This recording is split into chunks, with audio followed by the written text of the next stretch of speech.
Vai, pode ir. Boa tarde a todas e a todos. Boa tarde, Daphne. Teremos hoje bastante convidados e a gente vai falar de um tema tão importante que hoje é o Dia Internacional dos Museus.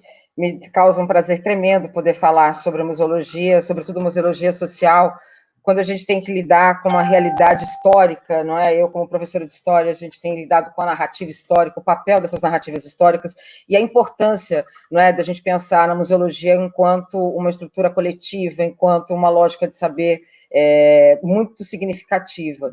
Então, acho que a gente vai fazer uma live bem interessante, né, Cláudia? Sobretudo pela perspectiva, acho que, dos movimentos sociais, né? Sobretudo no momento em que a gente tem um governo autoritário, que a gente leva aquela lembrança, né, um pouco assustadora do que era a ideia de identidade, de pertencimento, né, na perspectiva da estrutura dos militares. Então, a gente tem um assunto bem importante para falar hoje.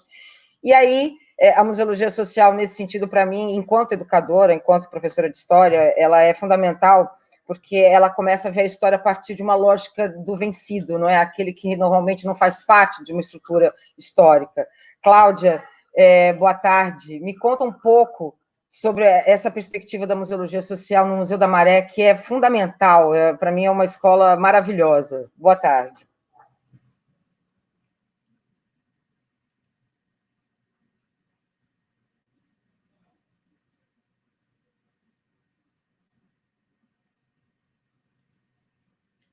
Oi, Cláudia, seu microfone está fechado. Está fechado seu microfone. Bom, gente, enquanto a Cláudia está resolvendo ali o problema do microfone dela, deixa eu ver se eu consigo desmutar. Estou conseguindo. Ela mesma que vai ter que se desmutar. Eu vou aqui apresentando algumas das pessoas que vão entrar, né? Além da Cláudia. Opa, conseguimos? Não. Então, além da Cláudia, que está aqui com a gente, que vai começar falando, a gente vai ter o Luiz Antônio de Oliveira, Antônio Carlos Pinto Vieira, Cláudia Arroz, que vocês já conhecem, né, são cofundadores do Centro de Estudos e Ações Solidárias da Maré e do Museu da Maré. Auricélia Mercedes, que é Museu Casa Bumba Meu Boi, no Catiri. Bianca Wide, cientista e coordenadora do Ecomuseu de Sepetiba. Alessandro Machado, chefe do Museu da Vida da Fiocruz. Inês Gouveia, museóloga e professora da USP, militante pelo direito à memória. Mário Chagas, poeta, museólogo, professor da Unirio, militante da Museologia Social, diretor do Museu da República. Ufa! Agora, deixa eu consigo abrir aqui o microfone da Cláudia. Gente, muita gente acha que está dando bug aqui no negócio. Espera aí. Deixa eu ver aqui, Cláudia. Não estou conseguindo. É você, Cláudia, que fechou o seu microfone. Vê aí se você consegue abrir. É você que tem que abrir seu microfone. Agora, fala. Foi? Tá Foi! ouvindo? Uhul! Boa tarde, gente. Desculpa aí. Então, bem, é um prazer estar aqui mais uma vez nesse espaço, agradecendo o 247 por ter aberto esse momento para a gente conversar um pouco sobre os museus. E aí, museus e pandemia. O que isso tem a ver? O que o museu tem a ver com pandemia?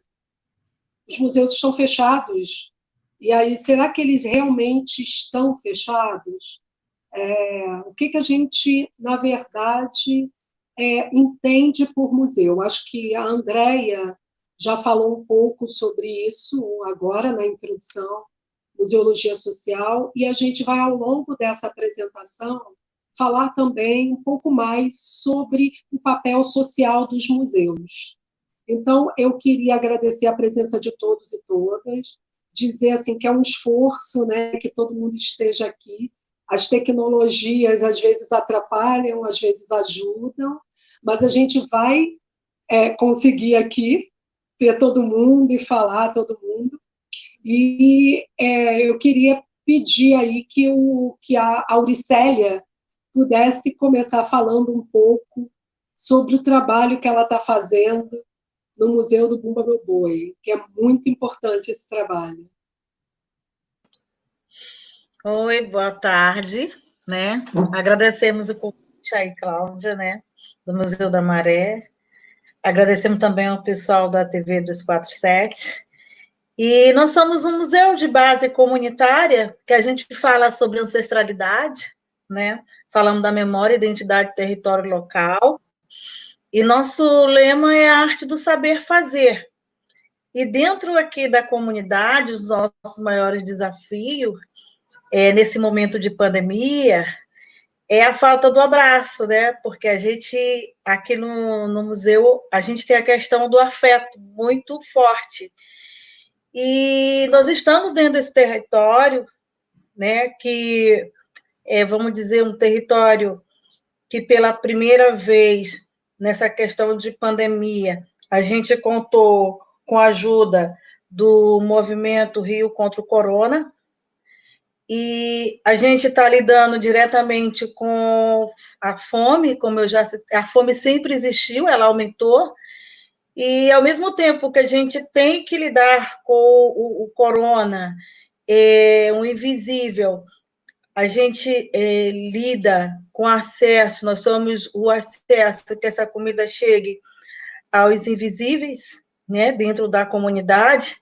Então, nós já distribuímos, assim, nesse período de pandemia, que começou em março até agora, nós já atendemos 2.000 pessoas, né, e situações que a gente viu que quando a gente chega na residência,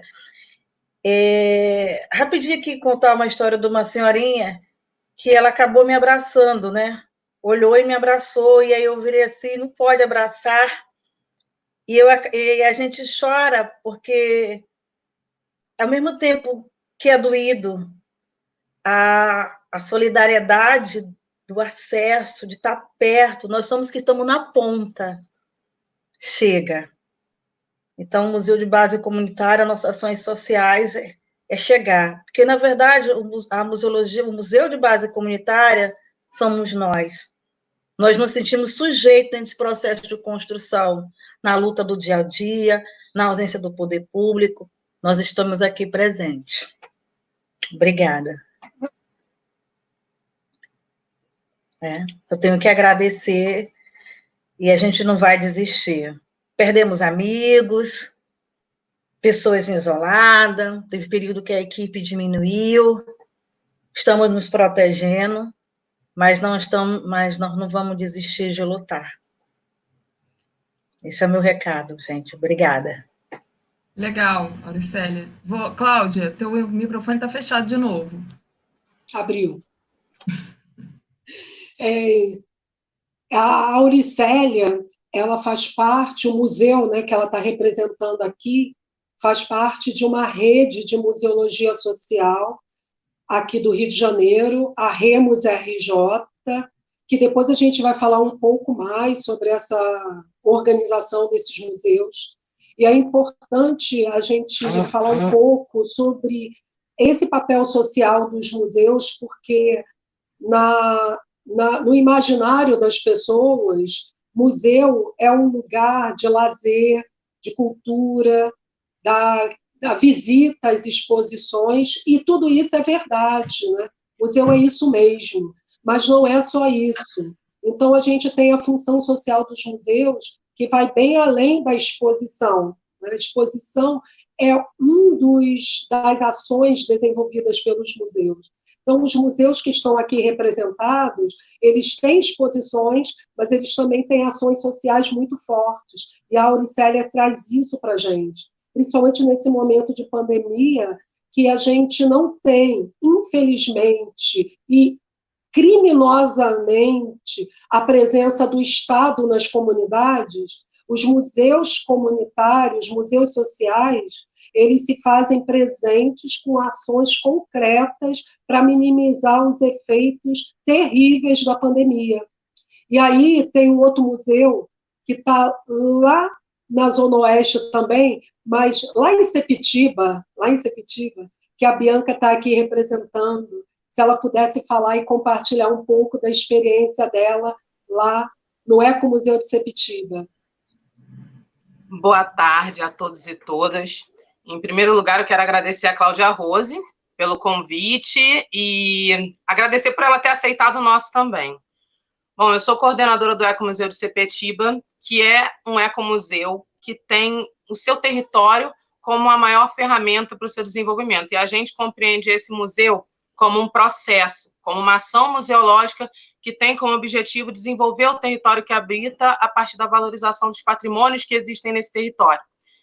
E, infelizmente, né, nesse momento que essa pandemia assola o mundo, a maioria dos membros deste ecomuseu ou fazem parte do grupo de risco, do grupo de pessoas mais vulneráveis ao vírus, ou tem pessoas próximas que moram com elas que fazem. Então, a gente não pôde ir a campo como a gente sempre fez.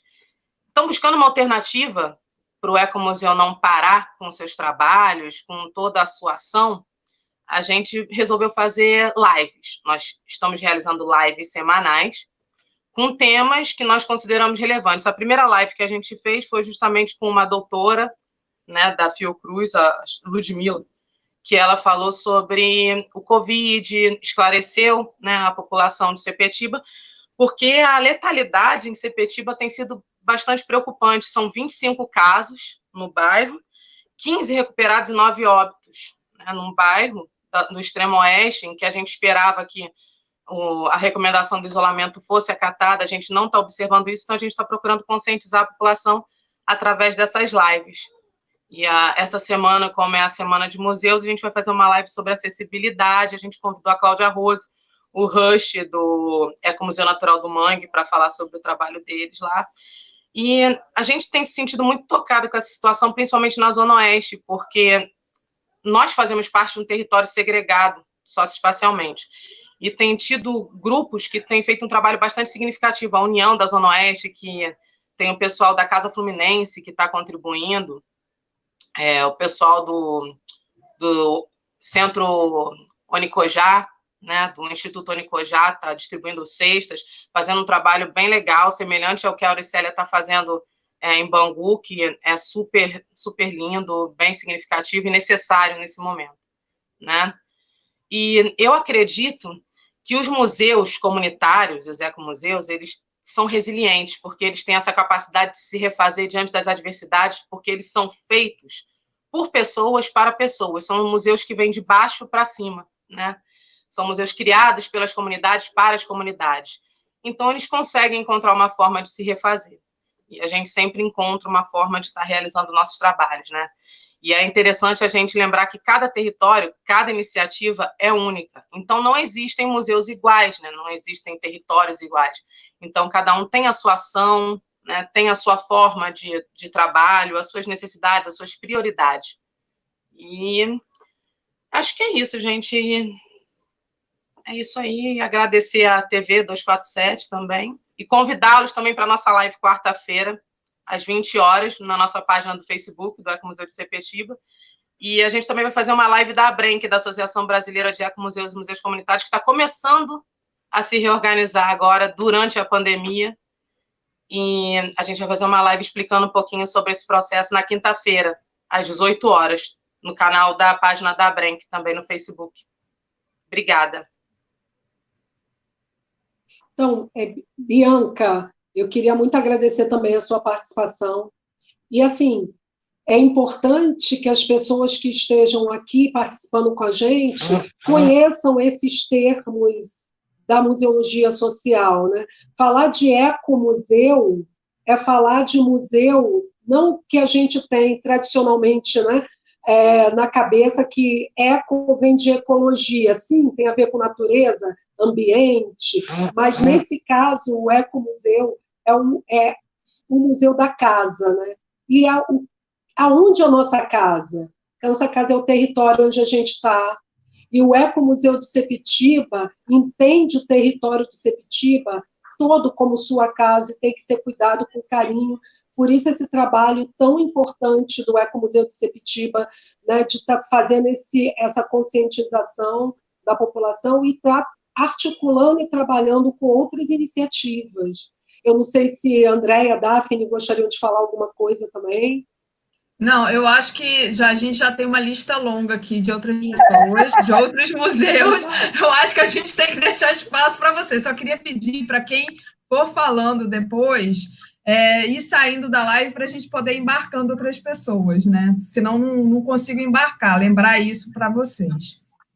Não sei, André, você quer falar alguma coisa? Não, só uma coisa importante, que é o que a Cláudia colocou, que a gente compreendeu o museu para além de uma lógica de um museu estático, de um museu voltado para a contemplação, e analisá-lo na perspectiva de uma estrutura social muito mais inclusiva, não é? Eu acho que é nessa perspectiva que os museus têm que ser analisados, e aí eu acho que a gente tem que ouvir mais mesmo.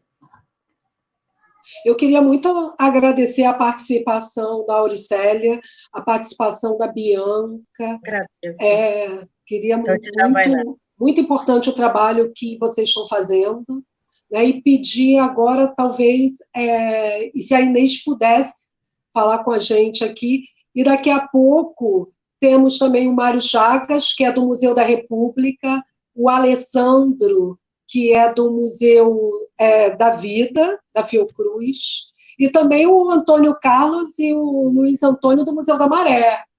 Então, daqui a pouco eles vão falar. Mas aí, depois da Inês, eu acho que o Alessandro já poderia entrar para falar sobre o Museu da Vida, né? Tá ótimo. Legal. Então, antes de eu embarcar, eu quero agradecer a Auricélia, né, que ela falou com a gente aqui, né, e eu acabei que não agradeci, e a Bianca também, né, e aí depois eu embarco, então, o próximo que vai entrar. Então, agora é com você, Inês, vamos lá. Tá bem, boa tarde para vocês todas, boa tarde para todo mundo que está nos acompanhando. É um prazer estar em diálogo com vocês. Eu sou muito fã da TV 247, assisto muito, é uma oportunidade muito legal poder trazer esse nosso debate aqui para esse espaço da TV 247. Agradeço particularmente o convite da Cláudia também. E é isso, assim, só também dialogando com aquilo que vocês já falaram, né? Essa data de hoje, ela celebrando, então, aí o Dia Internacional dos Museus, é uma oportunidade para a gente refletir sobre essa instituição numa perspectiva histórica, né? E a gente sabe que tudo que existe socialmente está aí, tá aí envolvido, né? Está aí, transparece aí as questões sociais que estão implicadas na sua história, na sua estrutura. Com o museu não é diferente, com o coronavírus não é diferente, né? A gente pode fazer esse recorte analítico para olhar todas as questões da sociedade, tudo está permeado aí pelas estruturas de dominação, tudo está permeado pelas lutas políticas, e com os museus também não é diferente. Então, a data de hoje ela é importante para a gente olhar retrospectivamente o papel dessa instituição como uma instituição hegemônica, mas também, e aí esse espaço aqui dá muito bem para a gente observar essa questão, né? Como o museu ele também pode ser estratégico numa luta contra-hegemônica, de reelaborar narrativas, de exprimir aí narrativas que historicamente foram apagadas da construção da história e da memória.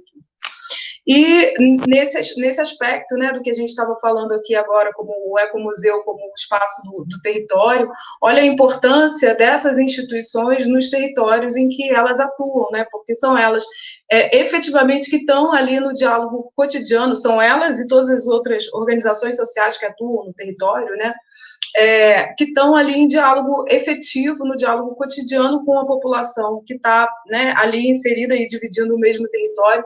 Então, são esses grupos que podem, nesse momento, atuar de uma maneira que o Estado praticamente não pode, especialmente nesse contexto de Estado que a gente tem, né, nesse Estado, não sei nem mais se a gente pode chamar de Estado, efetivamente.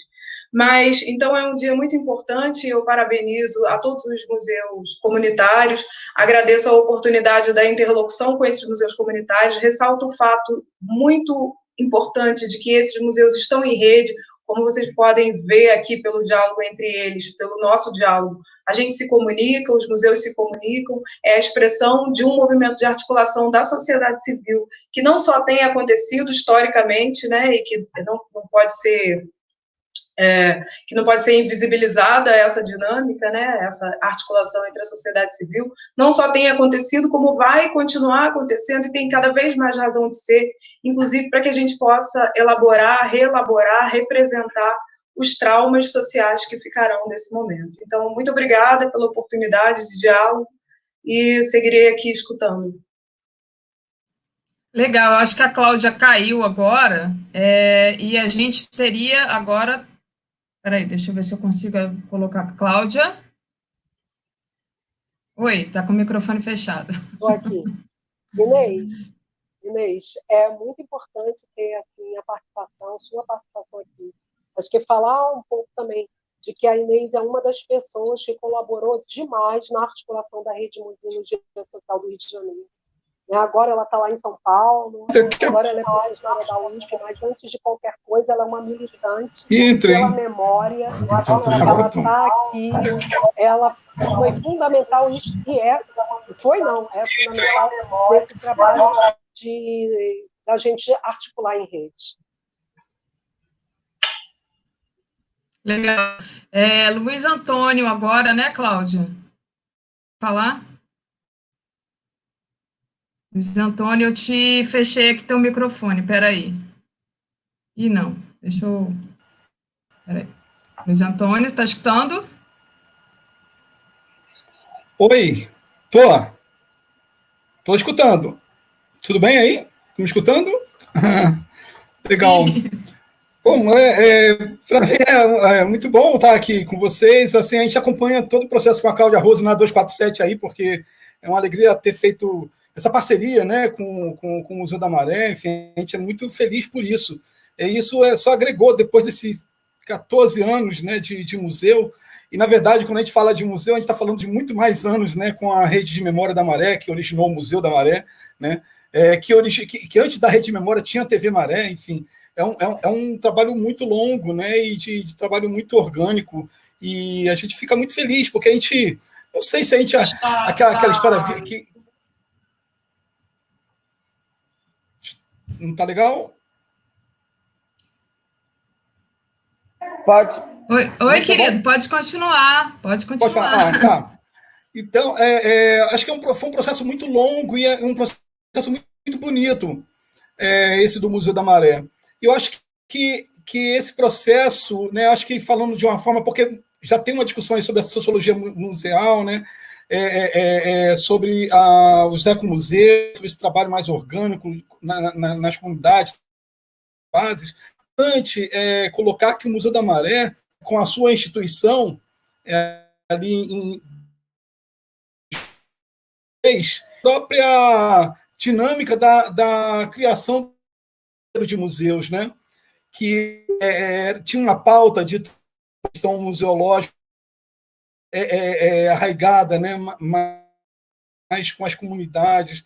Então, o IBRAM ele também com essa dinâmica de trabalhar com os museus de base, e o Museu da Maré ele veio muito contribuir com isso, né? Institucionalmente falando, né? E com isso, acho que foram muitos anos de parceria com o próprio IBRAM, que eu falo isso porque eu sinto o IBRAM, porque eu fico muito triste com o IBRAM, né, num processo que ele está passando. Não é só a gente, quando fala do IBRAM, a gente fala de todo o aparato governamental, né, de todas as fases onde existe aí um retrocesso muito chato, muito ruim, né, e isso a museologia de fora. Agora, acho que é papel ali direto com vidas, né, ali, possamos estar nessa resistência, né, porque ver mudanças estruturais agora no IBRAM, acho que a gente vai ter que estar ali ganhando força para poder... O áudio do Luiz Antônio tá picotando muito. Picotando muito. Eu não estou escutando. Eu acho que a gente está com dificuldade na internet dele. Cláudia, você está aí? Está escutando a gente? Estou escutando. Você está conseguindo... Não, está picotando o áudio do Luiz. Eu acho que uma pena, porque o Luiz estava falando de um assunto muito importante, né, que é o Instituto Brasileiro de Museus, o IBRAM, que ele foi criado em 2009 a partir de uma movimentação de muitos coletivos da sociedade civil. muita gente se empenhou numa campanha para criar um Instituto Brasileiro de Museus, e logo no início o Instituto já surgiu priorizando também o trabalho da museologia social. E isso foi fundamental lá em 2009, até fundamental para, posteriormente, o avanço da museologia social no Brasil, e não só no Brasil, porque o Brasil, as políticas sociais de museu, as políticas públicas de museu, né, desenvolvidas durante o período do governo Lula, né, elas foram referências para outros países da América do Sul. Né? Então, a gente tem, por exemplo, os pontos de memória, que é uma política que hoje se transformou numa política pública, que infelizmente está sendo desmontada. Né? Os pontos de memória são justamente o que, a partir dos pontos de cultura, fomentar as ações das comunidades que já trabalham com preservação da memória popular. E isso se expandiu para o Brasil inteiro e para a América Latina também, para a América do Sul. Né? Então, essa política foi criada dentro do Instituto Brasileiro de Museus. E a gente hoje tem um desmantelamento, né, dessa estrutura, assim como a gente tem o desmantelamento da estrutura da cultura e, na verdade, do país inteiro, né? De toda Cláudia, a política. sem contar do próprio, desculpa te cortar, mas sem contar até mesmo do próprio patrimônio histórico, do Instituto do Patrimônio Histórico também, não é? Aí você vê o quanto esse governo, por isso que eu acho que quando eu comecei a falar, eu falei, né, eu joguei essa história mesmo de uma narrativa que está sendo jogada, o jogo que está sendo jogado, é por conta disso. Né? Você vê as políticas propostas pela cultura por esse governo, é um caos, ele é extremamente caótico, é caótico. Então, é muito importante a gente falar sobre a museologia, falar sobre IBRAM e falar também pela falta de... Eu acho que falta um pouco a gente compreender como a área da educação, cultura, né, tudo que promove a vida, né, em coletividade, tem sido desgastado, tem sido colocado de lado por esse desgoverno. Né? Na verdade, a saúde, educação, cultura, memória, patrimônio, tudo está sendo desmantelado e não é à toa. Eu digo que tem uma grande parcela de incompetência, por um lado, mas existe um grande esquema de um projeto político mesmo de destruição do Brasil, porque eu acho que é essa a intenção, e não só destruição das instituições, mas destruição também das vidas, que é isso que está acontecendo, foi isso que a Bianca e a Auricélia trouxeram para cá. Como a Zona Oeste, por exemplo, está totalmente abandonada e entregue à pandemia. Então, não tem o que fazer, a não ser as próprias ações locais das próprias comunidades se organizando. Então, isso é uma grande ausência do Estado, mas é uma ausência proposital. Em parte é incompetência, em parte é maldade mesmo, é uma perspectiva política, de uma política, na verdade, genocida. Né? Então, a gente tem que levar isso em consideração. E os museus, eles se inserem nesse contexto de forma muito presente, né? Como a gente está vendo aí nos exemplos aí que foram trazidos, nessas experiências aí realmente de muita luta. E, assim, foi muito rápido, né? Não deu para aprofundar, infelizmente, é claro, não dá, mas, assim, o que a gente troca nas nossas redes, os depoimentos dessas pessoas, que a gente tem um grupo em que tem representação de todos esses museus, são muitos, tá? A gente tem aqui a Bianca, a Auricélia, temos aqui o pessoal do Museu da Maré, mas não só são essas iniciativas, são muitas iniciativas de vários lugares do Rio de Janeiro, nas favelas, Zona Oeste, também na Baixada, em que a gente tem os museus se envolvendo nessa luta aí contra a pandemia. Mas a gente está aqui, o Luiz voltou, será que dá para... Sua internet está legal, Luiz, agora? Voltou aqui, deixa eu abrir aqui o microfone dele, e antes de passar para o Luiz, queria agradecer ao Thiago Lessa, que se tornou membro. Luiz, você cortou a tua fala.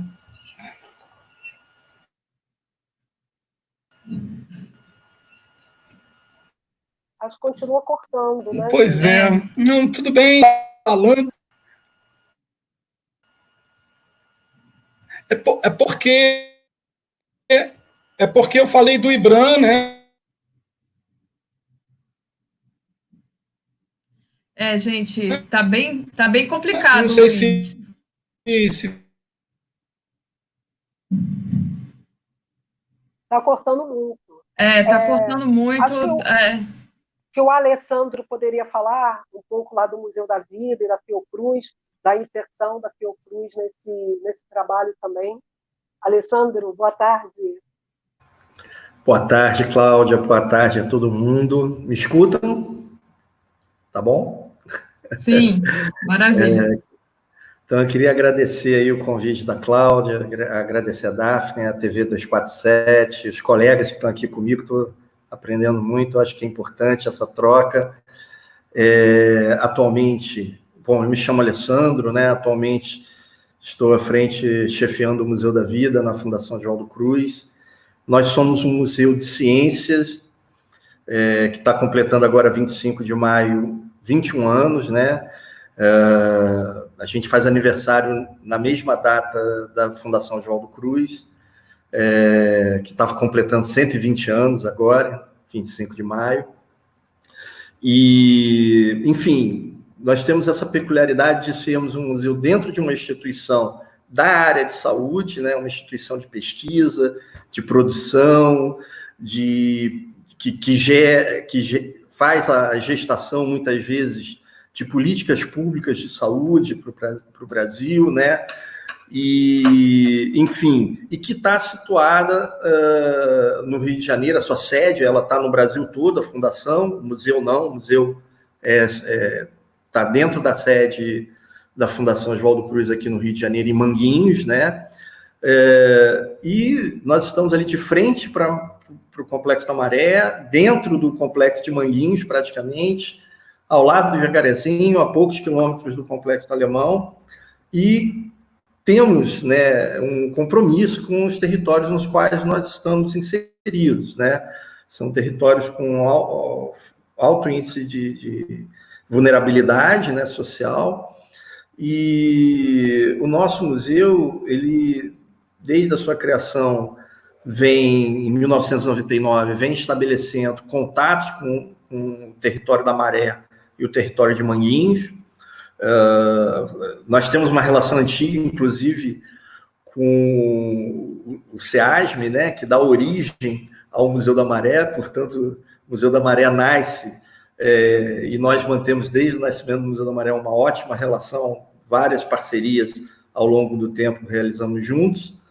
E hoje, atualmente, né, nos últimos 5, 6 anos, o museu vem também desenvolvendo uma linha de trabalho que a gente denomina de ações territorializadas, que é um trabalho voltado primariamente, né, prioritariamente, para os territórios onde nós estamos, Manguinhos, Maré, Jacarezinho, Alemão, mas não apenas. A gente ultrapassou essas fronteiras e trabalhamos em todo o Grande Rio, com territórios de favelas e periféricos, né? Baixada Fluminense, Zona Oeste, né? Campo Grande, Santa Cruz, Sepetiba,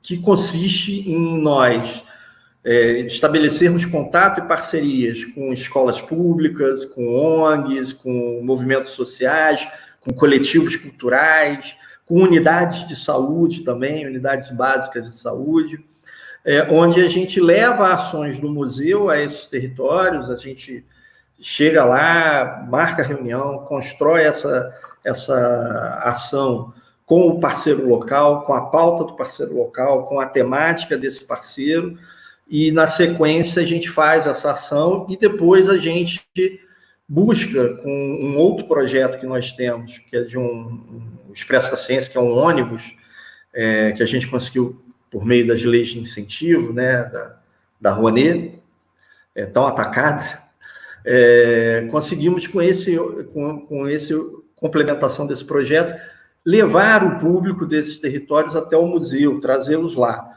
E assim a gente estabeleceu uma rede de parceiros, estabelecemos uma rede de comunicadores que vem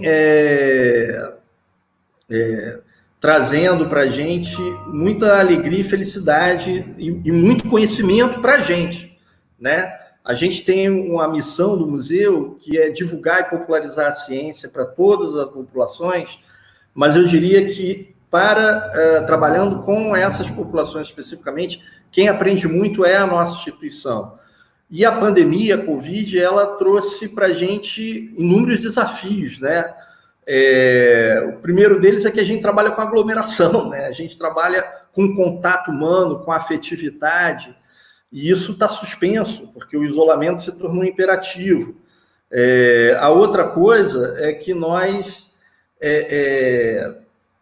estamos dentro da instituição que estamos. A Fundação Oswaldo Cruz, ela está no olho do furacão, né? Ela é uma instituição que está ajudando, inclusive, tentando ajudar o Ministério da Saúde a fazer o que as orientações científicas determinam, né? O que a OMS, a Organização Mundial da Saúde, determina.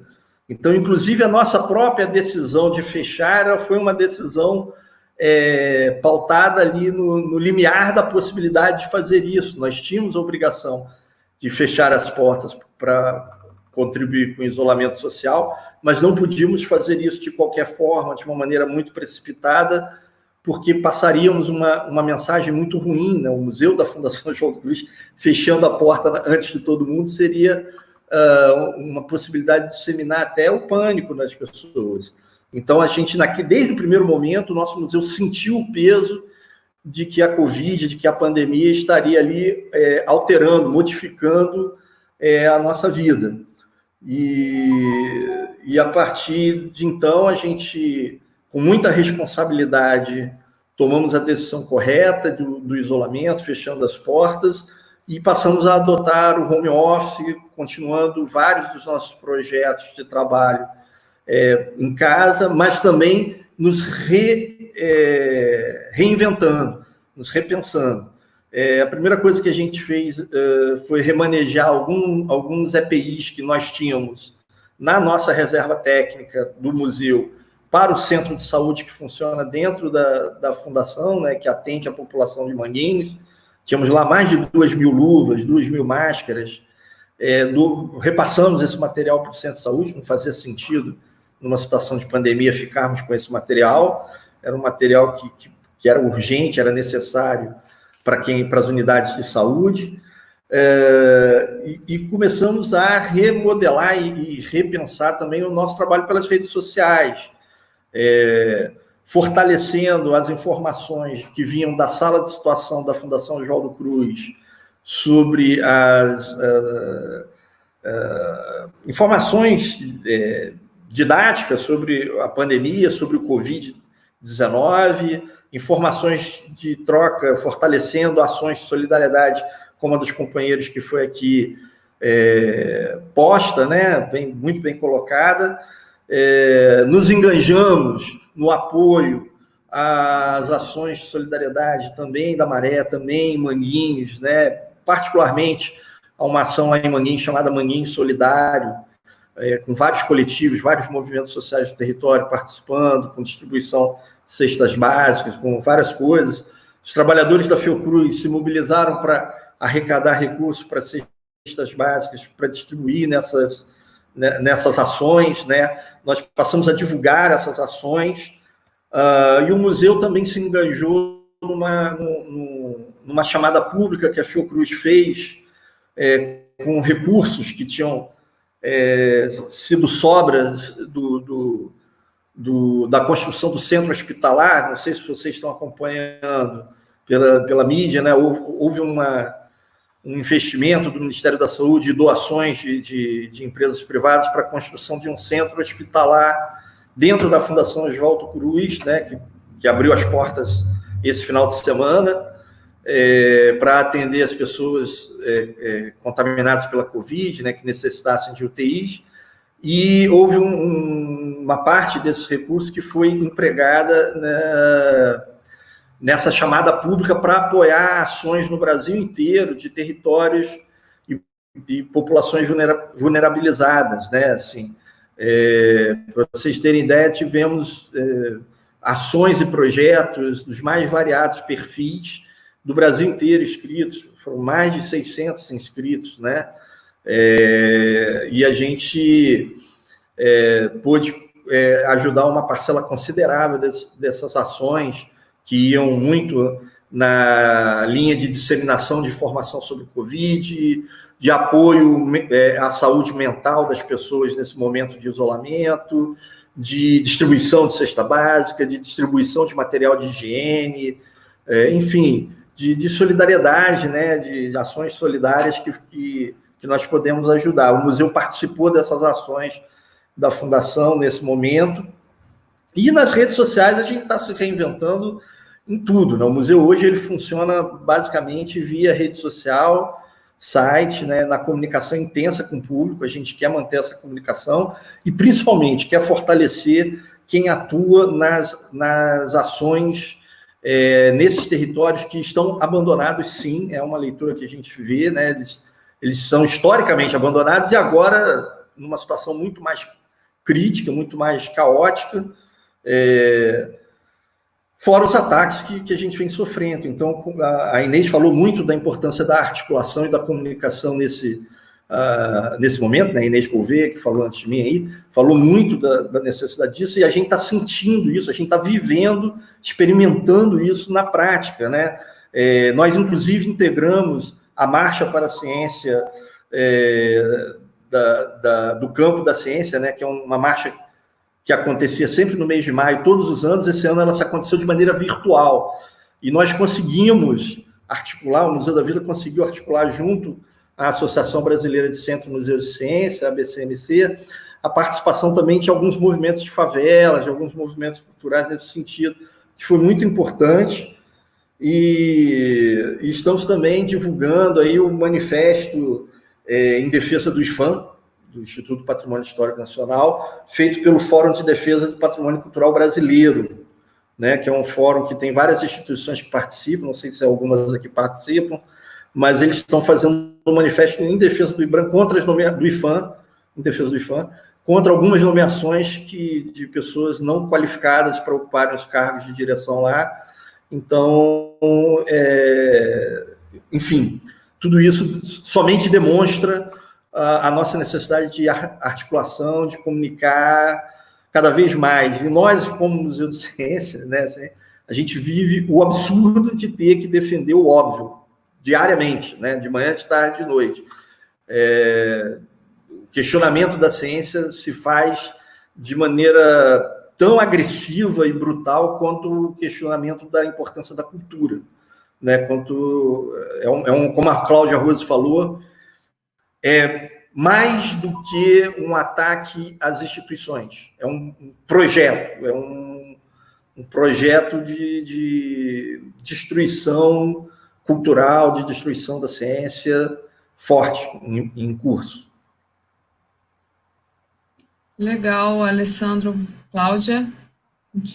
Queria agradecer a Alessandro e mostrar a diversidade da rede de museologia social, porque quando a gente fala de museologia social, talvez venha à cabeça, são museus comunitários, estão nas favelas, estão na Baixada, nos bairros populares, mas, na verdade, é uma rede muito ampla, que tem participações diversas. O Museu da Vida não é um museu que a gente poderia chamar de museu comunitário, nesse sentido, né? Mas é um museu que está muito parceiro com todas as iniciativas de museologia social, e é um museu de museologia social, sim. É um museu que coloca na prática a responsabilidade social dos museus, e a campanha que a gente está fazendo lá na Maré, da Frente de Mobilização da Maré, tem como parceiro principal, um dos parceiros principais, a Fiocruz, né, e o Museu da Vida, com certeza. Então, é muito importante ter, né, esses museus que também foram colocados ao longo da história aí, né, como museus tradicionais, digamos assim, mas que, na verdade, a gente não faz essa divisão, né, entre museu comunitário, museu tradicional. Na verdade, todo museu tem função social, todo museu, por obrigação, tem que estar inserido nas lutas populares para transformar essa realidade e lutar contra esse desmonte da cultura, da ciência, da educação. Eu acho assim, que o Antônio Carlos, também lá do Museu da Maré, o Carlinhos, né, poderia falar um pouquinho, né, dessa experiência também, né, dessa luta aí, enquanto museologia social.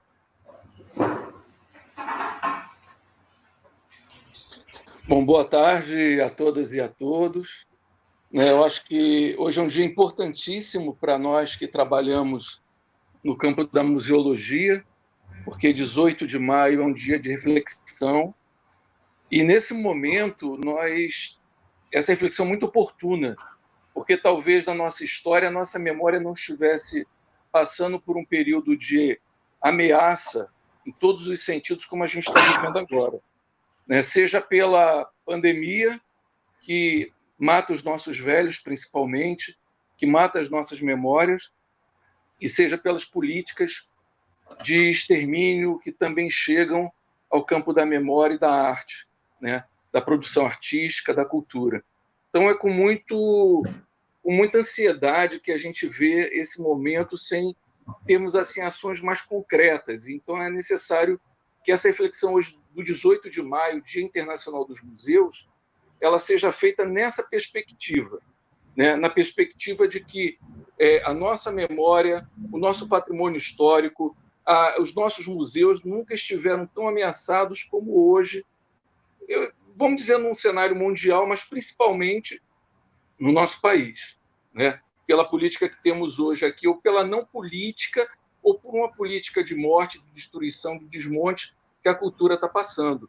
Eu acho que o quadro mais emblemático em termos de cultura que a gente pode ter em relação ao atual momento que a gente vive foi o incêndio do Museu Nacional. Talvez o museu mais importante, o mais antigo museu do nosso país, né? Nós vimos esse museu simplesmente arder em chamas, virar ruínas. E talvez a gente não tenha tido a indignação, né, que deveríamos ter tido naquele momento. Todos agimos com muita emoção, agimos com uma certa incompreensão do momento, mas aquilo realmente era um sinal já do que pode estar acontecendo, não pelas chamas, mas pela atual política que a gente está desenvolvendo. E para nós isso é muito triste, porque a gente vem de um período muito profícuo da ação de políticas de museu, né?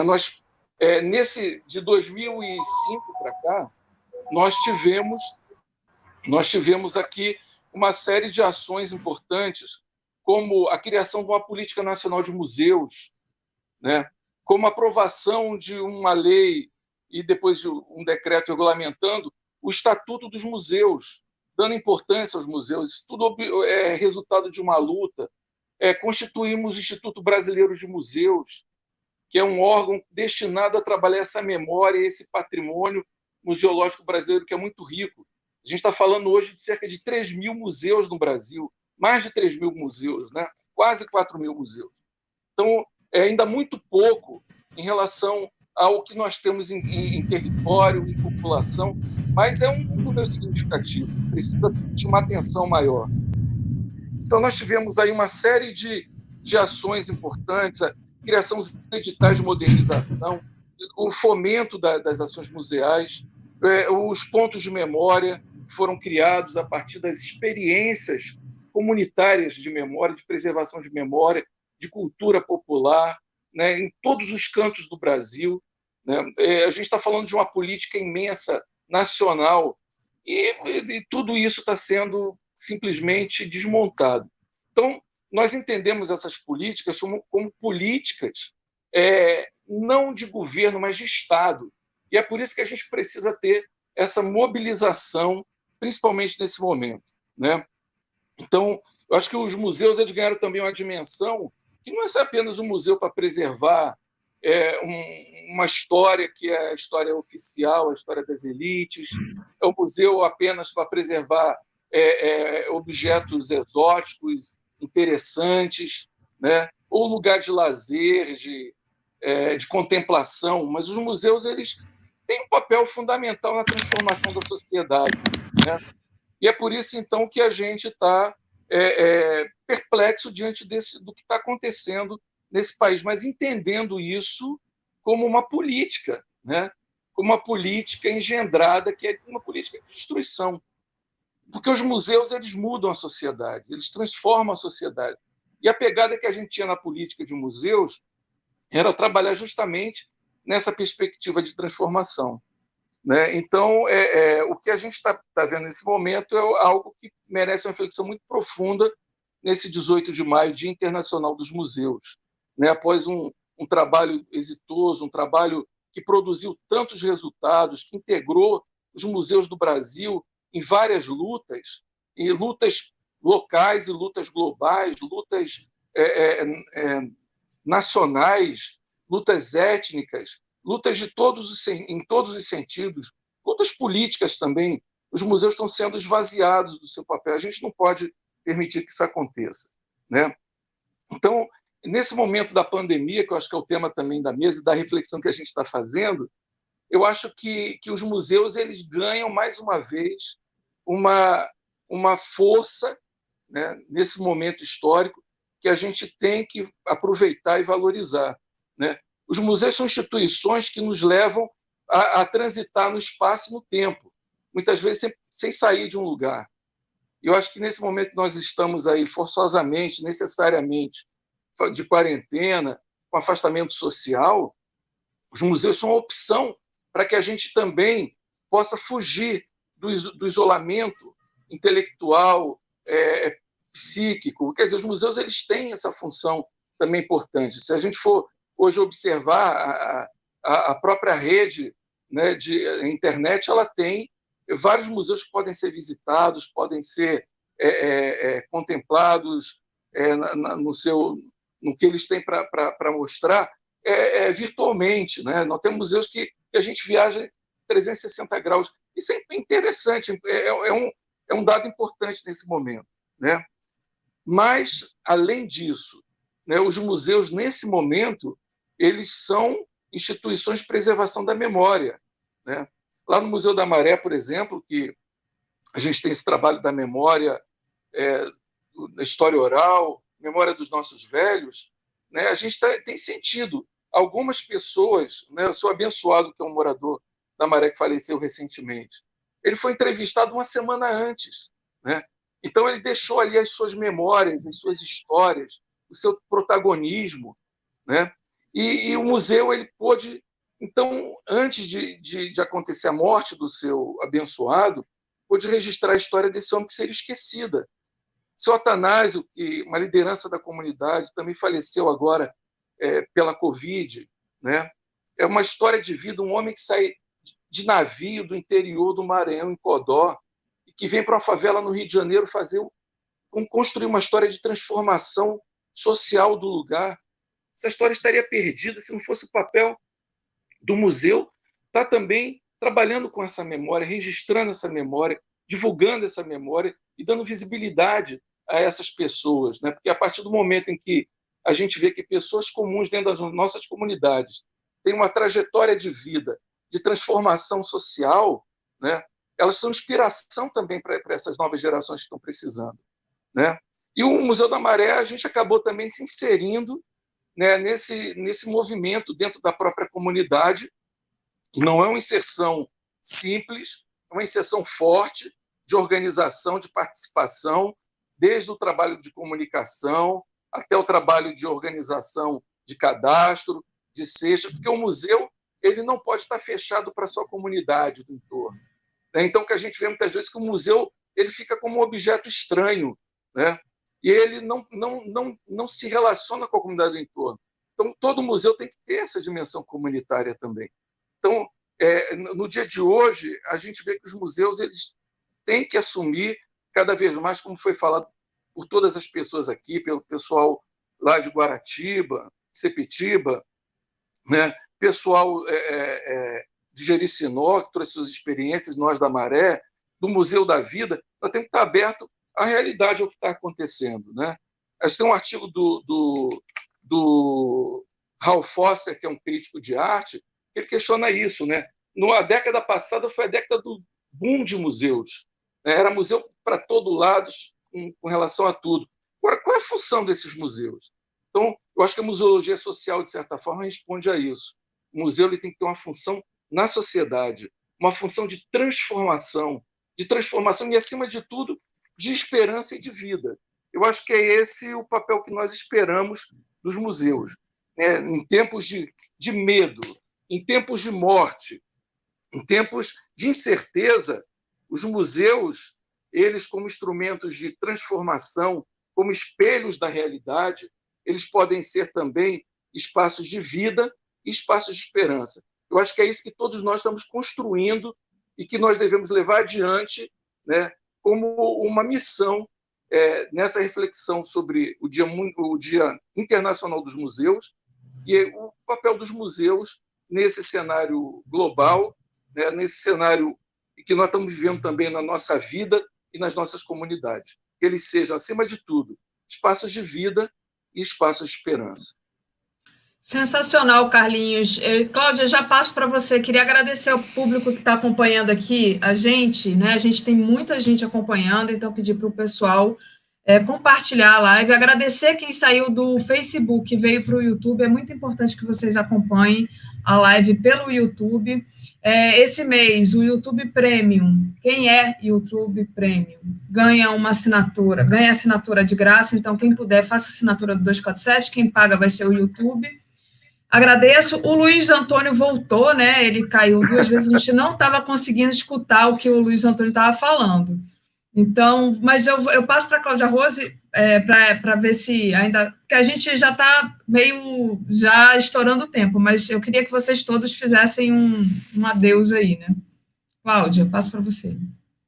Então, eu vou encerrar aqui a minha participação, primeiro agradecendo muito a esse espaço que o 247 cedeu gentilmente para os museus, nesse dia tão importante que é o Dia Internacional dos Museus. Estou lamentando muito, muito mesmo, profundamente, que a gente não conseguiu inserir o Mário Chagas. Mário Chagas, ele é poeta, antes de tudo, ele sempre se apresenta assim, é museólogo, professor de museologia da Unirio e diretor de um dos museus, né, de maior importância aqui no Rio de Janeiro e para o Brasil, que é o Museu da República, o museu que guarda a memória da República e que tem muito a ver, juntamente com o Museu da Vida, com a história do Museu da Maré. Eu digo que sem o Museu da Vida e sem o Museu da República, provavelmente o Museu da Maré não existiria, e as nossas histórias estão ligadas aí. É tão bom ter esse encontro aqui, lamentando o Mário não poder estar aqui com a gente. Deve ter acontecido algum problema técnico, né? Mas eu queria muito agradecer, e aí, citando o Mário, encerrar a minha participação, uma frase que ele diz, assim, que, para mim, resume muito bem o papel da museologia social e dos museus de uma forma geral, né? Os museus, eles devem servir para a vida. Se o museu não serve para a vida, o museu não serve para nada. Então é isso. Assim serve vida. Para isso que serve o museu. Legal, Cláudia. Vou passar para o Luiz Antônio, ver se ele consegue agora. Deixa eu ver se eu consigo desbloquear o seu microfone aqui. Fala. Primeiramente, pedir desculpas aí pela internet, eu não imaginava que ia acontecer isso, enfim.